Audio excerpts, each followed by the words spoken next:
sevgilisinin dediği yaştayam. Ruhumun dediği yaş olabilir mi? Çoxlarının demeye cesaret ettiği yaş, yoksa insanları bədbəxt eden yaş.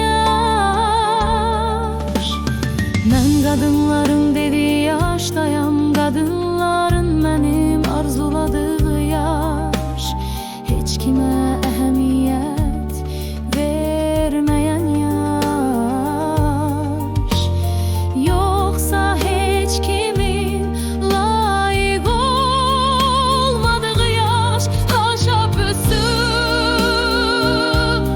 haşınısın.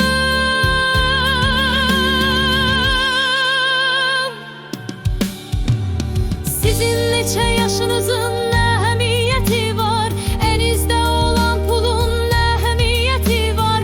Əsil yaşın sənin üçün nə əhəmiyyəti var? Nə qədər ki sırf pislik etmək üçün yaşamırsan.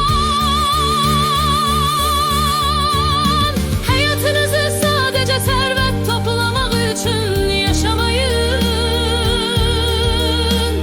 Sahib olduğunuz az və ya çox şeylə xoşbəxt olun.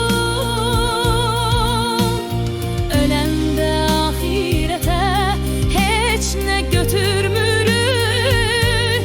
Hətta şəxsiyyət vəsiqəmin zibil qutusuna gedir və ya başqasının yanında qalır. Biz ündüyümüz yaşdayıq. Neçə il yaşadığımızın fərqi yoxdur. Xəbərdarlıq etmədən neçə gün keçsə də, ancaq hər gün qeyd edə biləcəyimiz xoş bildik.